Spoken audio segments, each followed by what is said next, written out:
Instrui o menino, né? Instrui.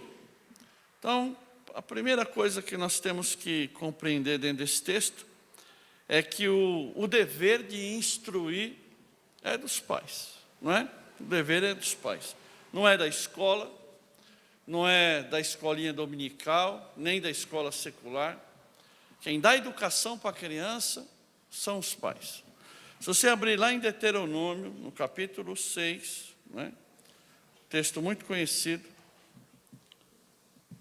louvado seja Deus, Deuteronômio capítulo 6, é o conhecido Shema Israel, né? Ouve Israel, Shema Israel, Adonai Elohim, Adonai Echad. Ouve Israel, o Senhor vosso Deus é o único Senhor. Amarás, pois, o Senhor teu Deus de todo o teu coração, e de toda a tua alma, e de todo o teu poder. A princípio, nós precisamos amar Deus, não é? A princípio, precisa partir de nós este sentimento, este desejo de estar na presença de Deus. E estas palavras que hoje te ordeno estarão no teu coração. Então, primeira coisa é a palavra estar em nós, para que nós possamos transmitir a palavra. Nós precisamos ter esta palavra em nós. Não é uma questão só de trazer a igreja, não é só uma questão de trazer a escola dominical. Nós muitas vezes criamos os nossos filhos na igreja, mas não criamos no Evangelho. Criar no Evangelho é diferente do que trazer a criança à igreja.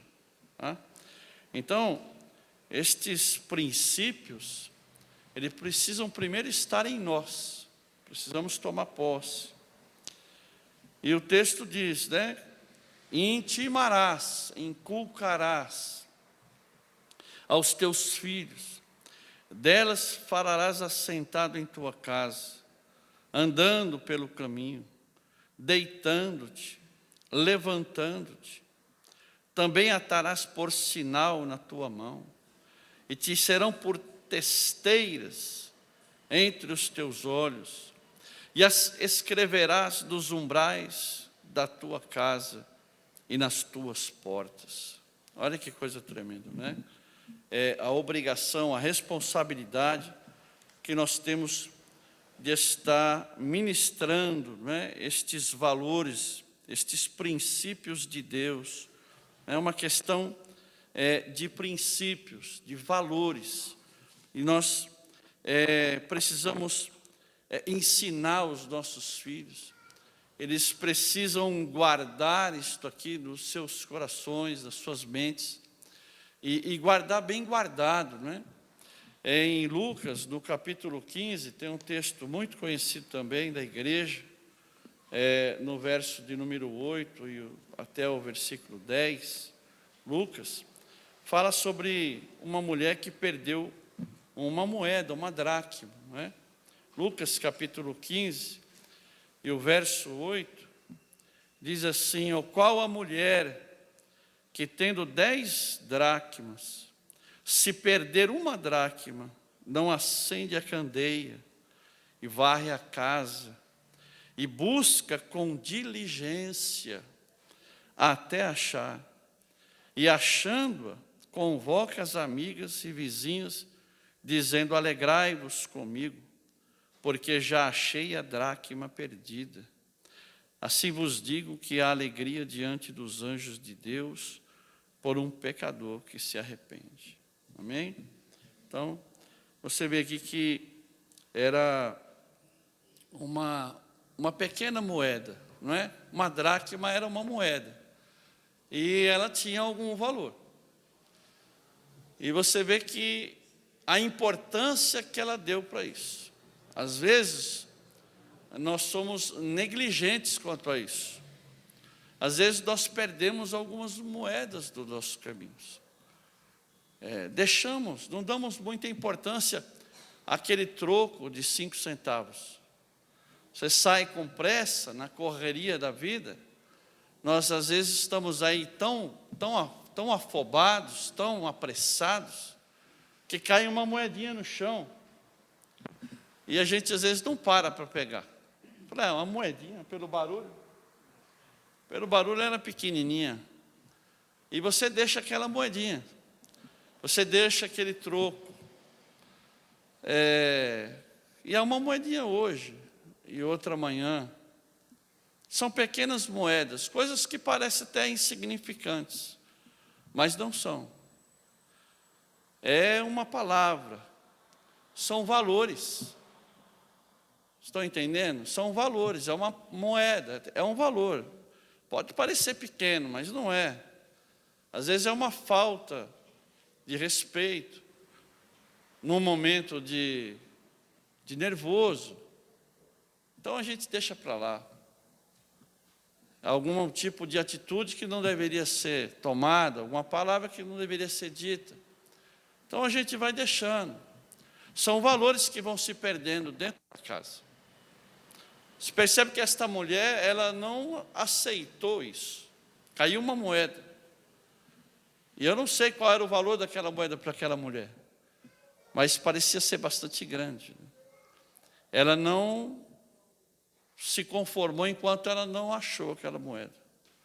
Ela procurou, ela buscou todos os meios que ela possuía, né? A vassoura, a candeia, até ela encontrar. Era uma moedinha só uma pequena moedinha, né? Mas ela não descansou enquanto não a encontrou. Então, eu peguei esse texto para falar a respeito disso, de valores. Valores que nós temos que ter dentro do nosso lar, dentro dos nossos relacionamentos com filhos, com esposa, com esposos. Valores, amor, companheirismo, compreensão, paciência, confiança, respeito, sinceridade, verdade. São valores que nós não podemos perder. Não podemos deixar que eles se percam. É muito importante que nós busquemos como esta mulher, né? Ela buscou. O amor, por exemplo, é um tipo de valor que ele é a base de tudo. Onde não tem amor, não tem perdão. Onde não tem amor, não tem evangelho, não tem cristianismo. A base do cristianismo é o amor. Deus, ele não ama, Deus, ele é amor. E se nós não amamos, nós não conhecemos a Deus, é o que João diz na sua primeira carta. Aliás, é um texto muito tremendo, que nós gostamos muito. O capítulo 13 da primeira epístola aos Coríntios, ele diz aqui: ainda que eu falasse as línguas dos homens e dos anjos, e não tivesse amor, seria como um metal que soa, ou como um sino que tine. É como um barulho qualquer. Olha isso. Ainda que tivesse o dom da profecia, e conhecesse todos os mistérios e toda a ciência, e ainda que tivesse toda a fé, de maneira tal que transportasse os montes, e não tivesse amor, nada seria. Olha que coisa, esse texto me chamou muita atenção, porque a Bíblia diz que sem fé é impossível nós agradarmos a Deus. Meu irmão, se sem fé é impossível agradar a Deus, imagina sem amor.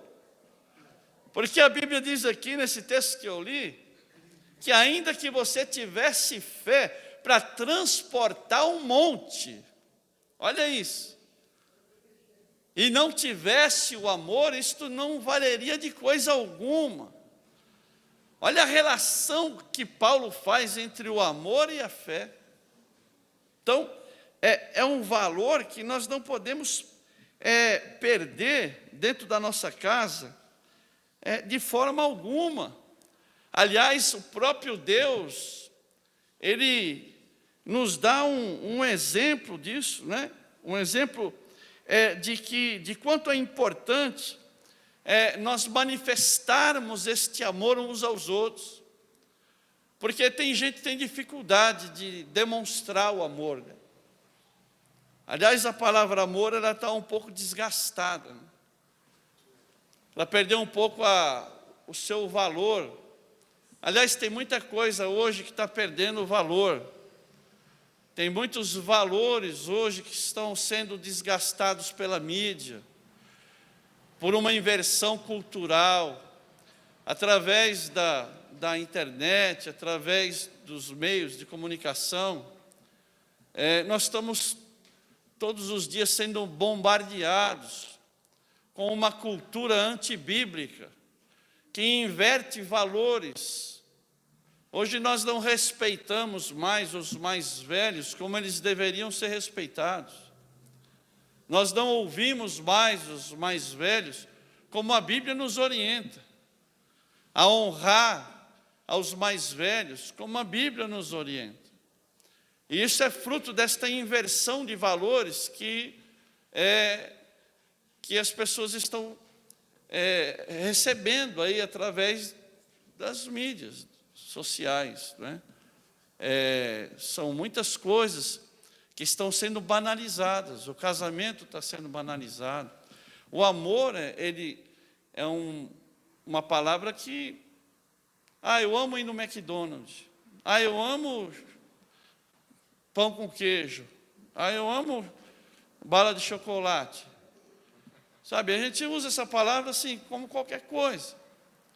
E você vê que o amor é algo tão importante de a gente estar demonstrando um para o outro. É tão importante isso. O texto que eu li, que coisa tremenda. Que revelação tremenda que o Paulo traz para nós a respeito desse sentimento, Aliás, biblicamente, se você ler o capítulo 13 de 1 Coríntios, amor não é sentimento a princípio. Amor é uma atitude para com o outro. Porque você não pode obrigar ninguém a amar o outro. Então, quando Jesus disse que você tem que amar o teu inimigo, isso não está falando de sentimento, ele não está falando de gostar. Ele está falando de uma atitude para com o outro, de respeito, uma atitude digna. Tratar com amor. Se você ler o capítulo 13 de 1 Coríntios, não fala de sentimento, fala que o amor, ele é bondoso, é benigno, não trata com leviandade, não busca o seu próprio interesse. Não está falando aqui de sentimentos. Então, nós precisamos ter esta atitude para com os nossos filhos, com a nossa esposa, com os nossos maridos. Isso tem que também, é lógico, ser com todos, né? Mas nós estamos falando aqui de família. E dentro de casa, o próprio Deus nos dá um exemplo disso. Desta forma de expressar, né? Nós não podemos perder a oportunidade de falar para o outro, eu te amo. Não podemos perder esta oportunidade. Olha o que está aqui no capítulo 3 de Mateus, versículo 16. E sendo Jesus batizado, saiu logo da água, e eis que se abriram os céus, e viu o Espírito de Deus descendo como pomba, e vindo sobre ele.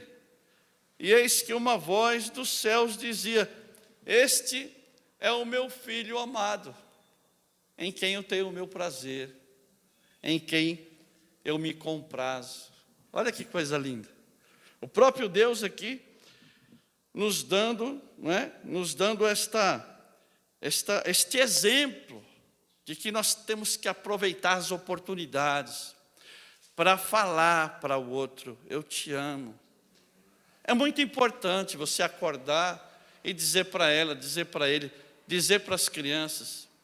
Isso são palavras que trazem vida. Existem palavras que matam, mas existem palavras que trazem vida.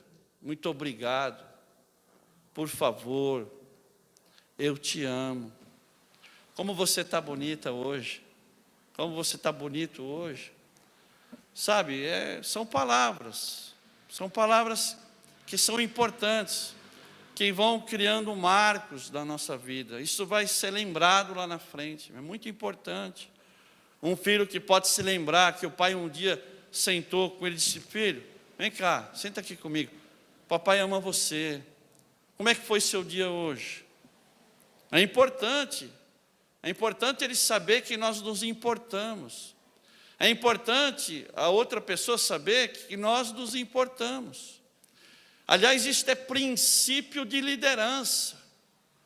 Uma pessoa só se deixa liderar por outra, influenciar por outra, se ela perceber que esta pessoa realmente se incomoda, se importa com você. Isso é princípio de liderança. Então, nós precisamos fazer isto, né? Precisamos estar sempre falando, né? Sempre estar dizendo, se importando, se interessando, né? Saber quais são os sonhos do outro, quais são os projetos, quais são os desejos, quais são os interesses. Meu irmão, você sabe quem são os amigos do teu filho? Você sabe com quem a tua filha anda? Com quem que ela conversa?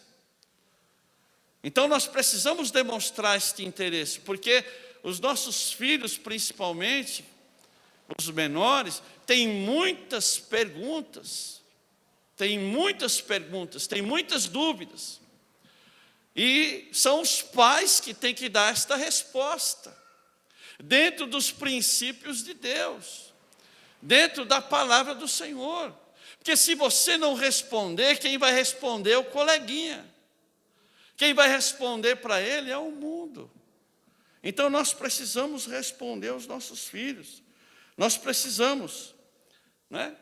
Se precisar corrigir com cuidado, né? Paulo diz lá aos Efésios, capítulo 6, versículo 4. Alguém pode ler aí para os irmãos não dormir? Efésios 6, 4.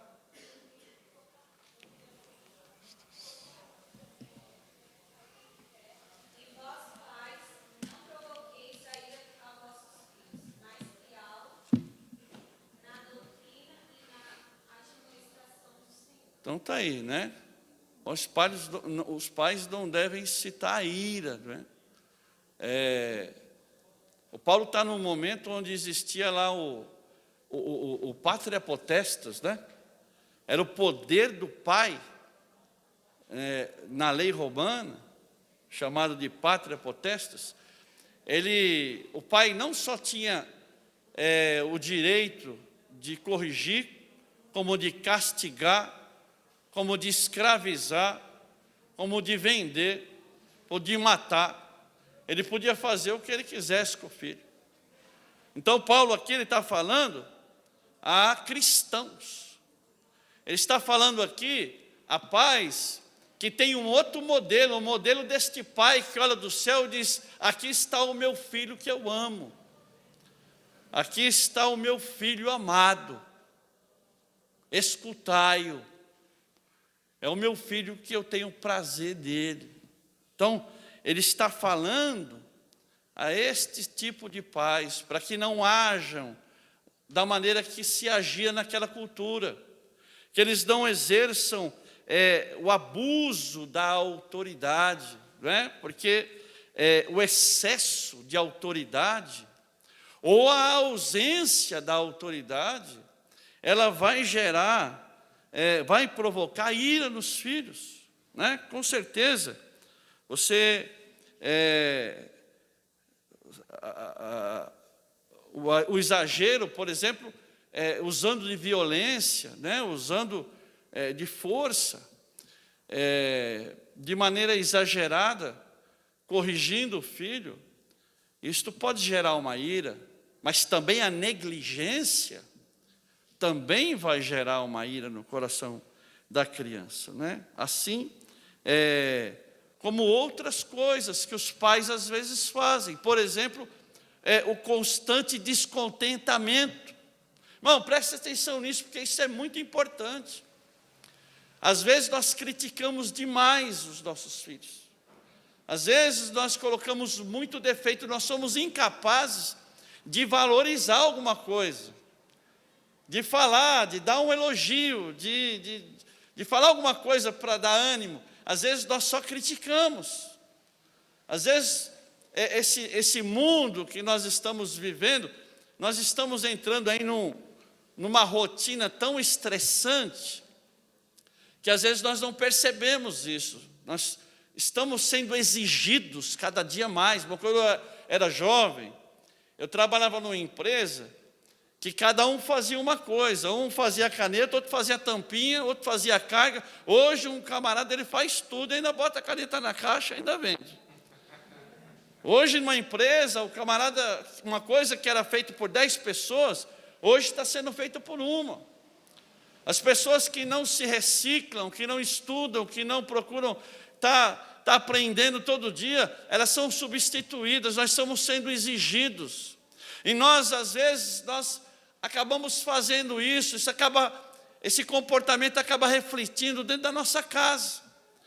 E nós, então, nós exigimos demais, nós nunca estamos contentes. Se a criança, de repente, se você não tomar cuidado, cria um sentimento nela de que ela nunca vai te agradar, que nada do que ela faz te agrada. E isso é muito perigoso, porque a criança, ela precisa se sentir aceita.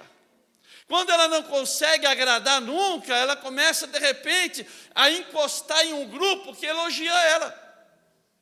De repente ela começa a encostar em outro tipo de pessoas que dá valor para ela, que inclui ela no grupo. E se esse grupo for um grupo que faz coisas que não deve, a Bíblia diz: não vos enganeis, não erreis, as más conversações corrompem os bons costumes.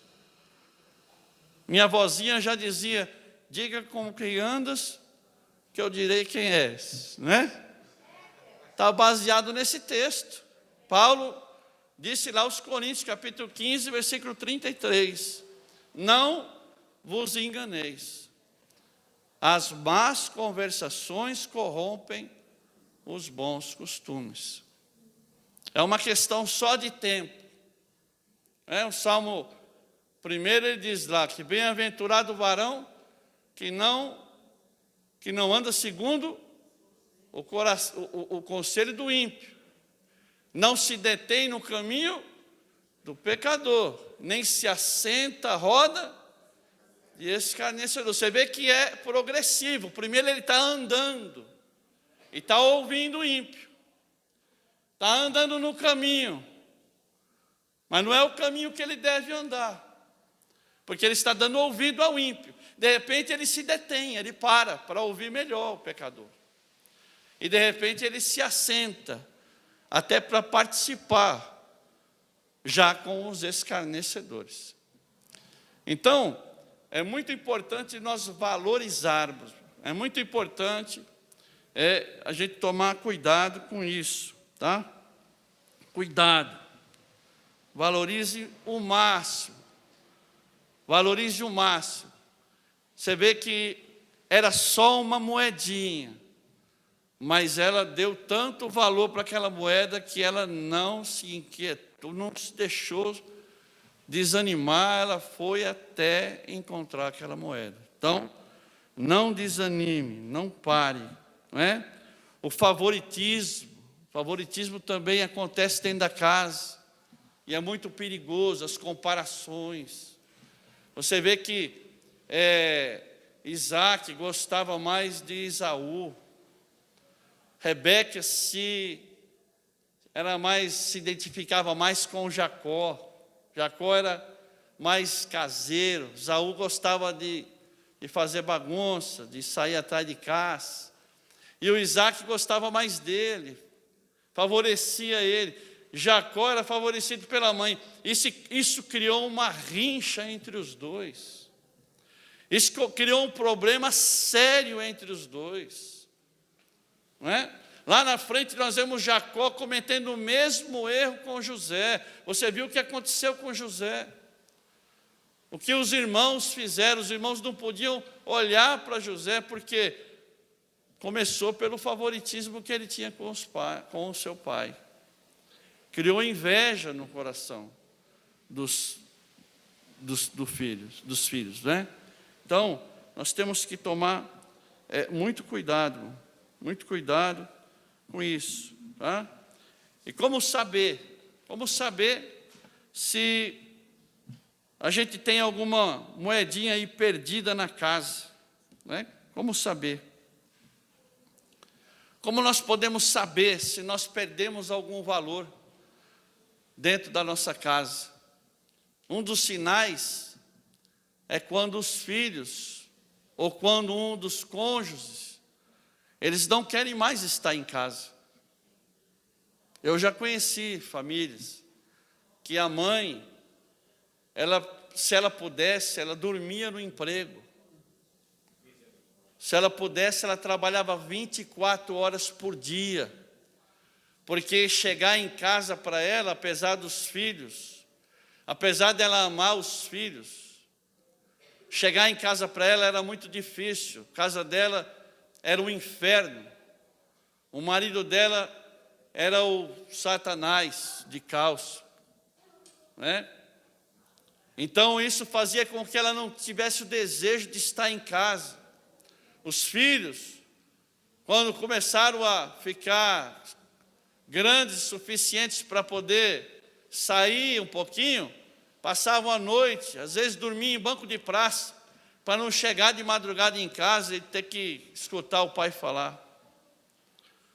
Então, quando existe um ambiente onde o filho não tem prazer de estar em casa, onde a esposa não tem prazer de estar em casa, ou o marido não tem prazer de estar em casa, nós precisamos ver se nós não temos perdido alguns valores, se não está faltando alguma coisa. Porque às vezes nós vamos para a igreja, a gente é uma bênção, mas e em casa? Às vezes nós abraçamos os irmãos, irmão, você é uma bênção, abraça um, beija o outro, conversa. Nossa, irmão é uma bênção. É uma bênção socialmente, na frente das outras pessoas, mas dentro de casa. Dentro de casa, às vezes, a pessoa, ela é enferma, ela tem problemas, tem dificuldades. Então, se acontece isso, se o ambiente se tornou patológico, se o ambiente se tornou tóxico, nós precisamos tomar algumas atitudes para mudar isso. E o que fazer? O texto que nós lemos diz assim: instrui um menino no caminho. Vejam bem, não é o caminho, é no caminho que ele deve andar. Então, não é simplesmente nós falarmos para os nossos filhos: olha, você tem que fazer isso, olha, você tem que fazer aquilo. O pastor Paulo, eu acho que foi ele que disse na pregação dele, a respeito do pai que pega o filho fumando e dá um tapa e o filho engole o cigarro aceso, né? Eu escutei muitas vezes isso do meu pai. No dia que se eu pegar você fumando, eu vou te dar um tapa, eu vou fazer você engolir o cigarro aceso.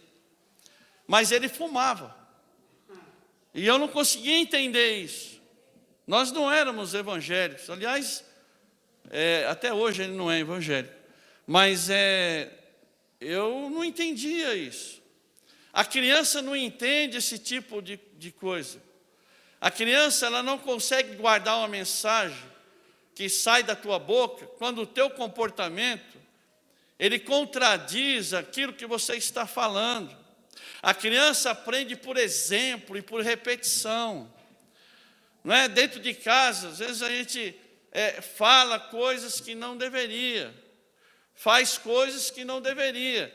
E depois nós queremos ensinar o contrário. A criança não consegue entender esse tipo de coisa. Aliás, o próprio Cristo usou esta didática para conosco. Ele disse: eu vim para vos dar exemplo. Paulo, escrevendo aos Filipenses, no capítulo 2, do versículo 5 em diante, ele diz: de sorte que tenha em vós o mesmo sentimento que houve também em Cristo Jesus, que não teve por usurpação o ser igual a Deus, mas esvaziou-se de si mesmo. Então, nós precisamos ter este sentimento, nós precisamos olhar para o exemplo. Nós temos um modelo, o modelo é Jesus Cristo.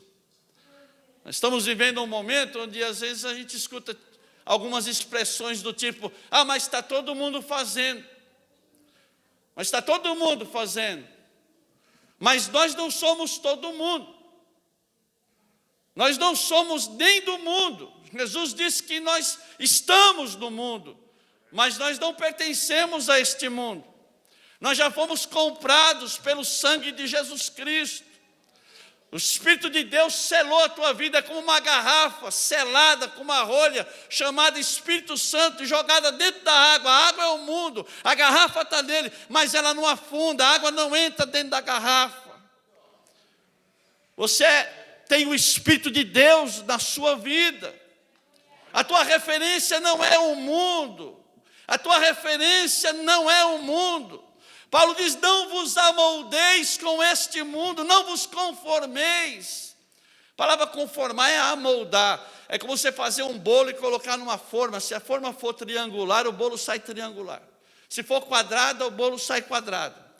Então Paulo diz: não vos amoldeis com este mundo, mas transformai-vos pela renovação do vosso entendimento, para que experimenteis qual seja a boa, perfeita e agradável a vontade de Deus sobre as suas vidas.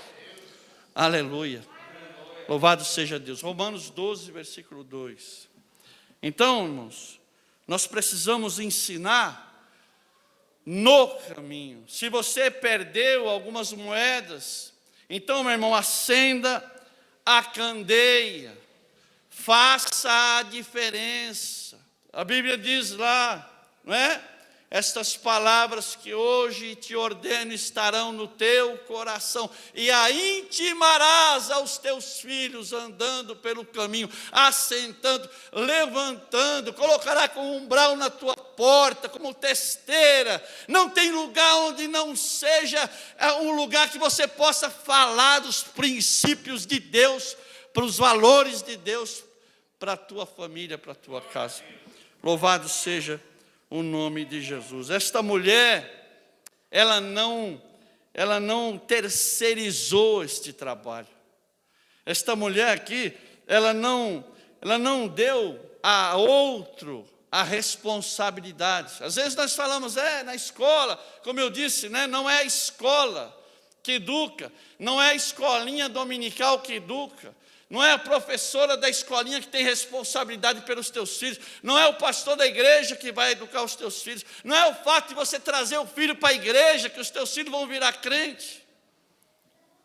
Aliás, esse texto que diz, instrui o menino no caminho, e quando ele for velho não se desviará dele. Mas na verdade o fato de você instruir, o fato de você ensinar, o fato de você instruir da maneira que você acha melhor, não significa que amanhã ou depois ele não resolva fazer diferente. Não significa. Você instrui um monte de filho, cada um é de um jeito. Cada um tem uma forma, tanto o Esaú e Jacó eram diferentes, né? E nós precisamos respeitar a individualidade deles. Mas o fato de você ensinar não significa que ele vai fazer. Não significa que amanhã ou depois ele não pode se perder por aí porque resolveu tomar outros caminhos. Mas você precisa instruir. Você precisa ensinar. Você precisa, principalmente quando ele é pequeno, colocar este alicerce, que são os princípios de Deus. Esta mulher percebeu que ela tinha perdido alguma coisa dentro de casa. Dentro de casa. Não foi na rua, foi dentro de casa. E ela procurou, ela acendeu a candeia. Ela pegou a vassoura, ela foi buscar diligentemente até encontrar. Ela não chamou ninguém, ela não chamou o vizinho, ela não chamou o pastor, ela não chamou ninguém, ela não terceirizou ninguém, ela foi procurar. Não podemos deixar para outro cuidar. Cuidado com as babás de plantão. Quantas vezes nós fazemos isso, ou somos tentados a fazer, a criança, e tem um monte de coisa para fazer, a criança está no trabalho, você vai lá, liga a televisão, coloca a criança para assistir um negócio.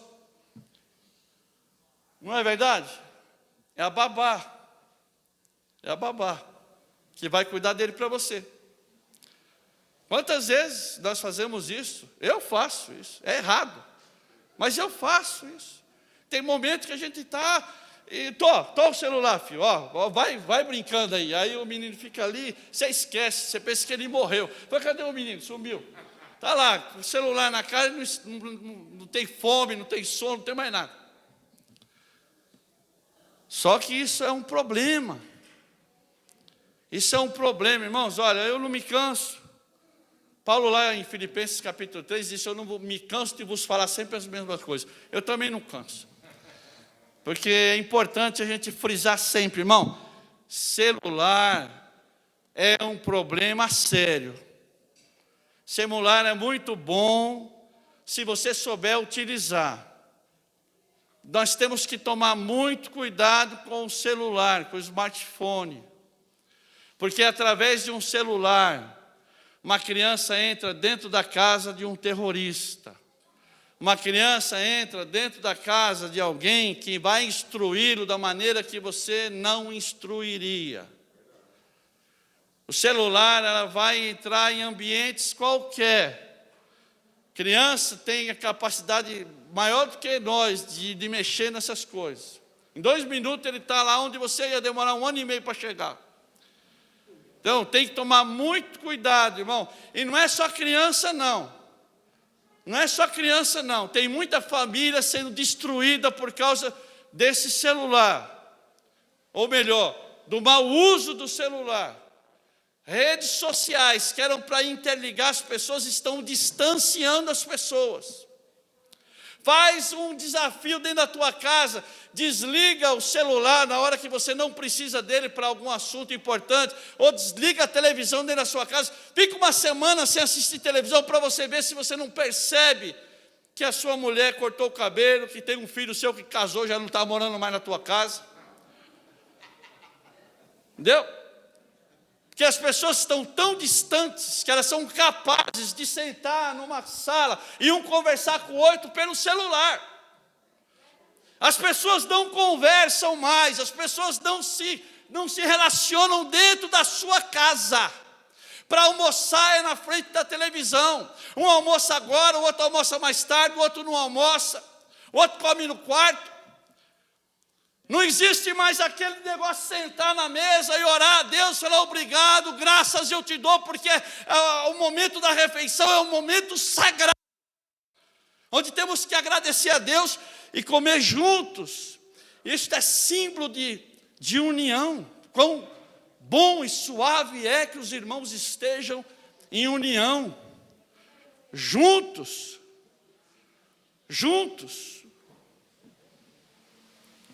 Amém, igreja? Amém. Dá uma glória para você estar acordado. Aleluia. Então, irmãos, nós precisamos tomar muito cuidado, porque o celular nos conecta com outros princípios, com outros valores. Isaías 5, versículo 20. O que é que diz lá, Mariana? Você que conhece a Bíblia de trás para frente. Isaías 5, versículo 20. Quem sabe faz ao vivo. Leia aí, com voz de trovão.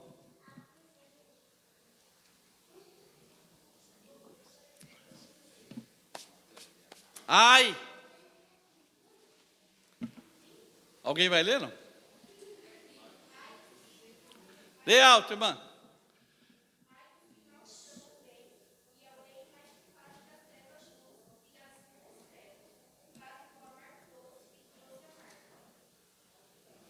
Então tá aí, irmão. Ai, ó o ai. Meu irmão, ai de Deus é complicado. Ai daquele que chama a luz de treva. Daquele que chama o amargo de doce. Meu irmão, isso é inversão de valores. Isso é inversão de valores. Como nós estamos na internet, eu não vou entrar nesse assunto. Eu não quero criar problema. Mas vocês entendem o que eu estou falando. Inversão de valores. Quem era para ser super-herói já não é mais. Na minha época, super-herói era diferente do super-herói de hoje. Então, nós precisamos de tomar muito cuidado. Levante altares dentro da tua casa. Perdeu a moedinha, irmão? Perdeu a moedinha? Percebeu que está faltando uma moeda aí? Comece a levantar altares, e o altar começa dentro da tua casa. Nós temos pelo menos 3 tipos de altares da Bíblia. O altar pessoal, individual. Rogo-vos, pois, irmãos, pela compaixão de Deus, que apresentei os vossos corpos em sacrifício vivo, santo e agradável a Deus. Altar individual, altar pessoal. É você e Deus. Entra no teu quarto, fecha a porta. O pai que vem ao culto, ele vai te ouvir. Ele vai te abençoar. É você e Deus. A responsabilidade tua com Deus. Não tem esse negócio, a mulher que só me deu. Não tem negócio de mulher. É você e Deus. É você e Deus. Aí tem o altar familiar. Familiar. Quando nós nos reunimos com a nossa família para fazer uma oração, para ler um versículo da Bíblia, para cantar ao Senhor dentro da casa, instruir a criança, conversar sobre assuntos. Não é só a criança, às vezes outras pessoas fazem, a mulher, o esposo, conversa, discute, aprende junto da palavra, discute o que foi pregado no domingo aqui, como os bereanos faziam. Examinavam se aquilo que Paulo pregou era mesmo aquilo. E Paulo elogiou, disse que eram os mais nobres do que de Bereia, do que de Tessalônica. Então é importante, chega em casa, vamos ler a Bíblia. Vamos ver se o pastor Jerry pregou alguma bobagem aqui. E vai meditar na palavra. Vamos ver se o pastor Calçone falou alguma besteira. Isso é obrigação nossa. Jó já dizia que o ouvido apura a palavra como o paladar o alimento. Isso é obrigação minha e tua. Nós aqui prezamos pela palavra, mas nenhum de nós está livre de tropeçar na palavra. Às vezes, na empolgação, a gente troca até o nome do profeta. Né? Isso é comum. Então, precisamos estar atentos, irmão. Estar atento. Eu vi, não foi ninguém que me contou. Eu vi o irmão falando que a mãe dele caiu da escada. O irmão lá estava quase falando em língua lá atrás. Oh, glória! Ele não estava nem ouvindo o que o irmão estava falando no púlpito. Estava nem ouvindo, eu vi. Foi lá no castelo. Eu vi. Então, a pessoa que está na igreja, mas está desatento. Sai da igreja, está conversando. Eu estou pregando aqui, e o irmão está conversando, fazendo perguntas, às vezes, do assunto. Está desligado, está pensando na novela, no jogo do Corinthians. Está, sei lá onde está a cabeça do cara. Mas está aqui dentro, mas está só em corpo presente. O Espírito está em outro canto. Aí sai do culto, irmão, o que o pastor pregou? Eu não sei, mas foi uma bênção, irmão. Você já ouviu isso? Eu já ouvi isso. Aliás, tem hora que eu acho que Deus mesmo que põe os dedos assim no ouvido do cara, porque é para ele não escutar o que está sendo pregado. Que isso aconteceu comigo. Eu fui numa igreja com a minha esposa, ela era nova convertida, e o camarada começou a pregar um monte de heresia. Na Assembleia de Deus, o pastor, hoje está desviado, pregou um monte de heresia, e eu fiquei preocupado, ela era nova convertida, eu cheguei em casa preocupado. Falei, amor, você gostou do culto? Gostei. Você viu lá que o pastor pregou? Nem, eu sei, eu estava bom, eu não sei o que ele falou não, mas foi uma benção. Então tem hora que eu acho que o Deus manda o anjo põe o dedo do ouvido, que é para não escutar o que está pregando. Mas nós precisamos estar atentos. Eu ouvi o que ele pregou, depois eu até comentei com ela o que ele falou e que estava errado. Mostrei para ela na Bíblia. Isto é instruir. não é? Instruir. É o nosso dever. Levantar um altar dentro da nossa casa. E nós temos os altares congregacionais, não é? Quão bom e suave é que os irmãos estejam. Uma coisa eu pedi e a buscarei, que eu possa estar na casa do Senhor, todos os dias, para aprender na beleza da tua santidade. Amém, igreja? Louvado seja Deus. Eu vou parar por aqui, que já deu horário, mas numa outra oportunidade a gente continua. Precisamos levantar altares, porque antes de ter, nós precisamos ser. Amém? Deus te abençoe, em nome de Jesus.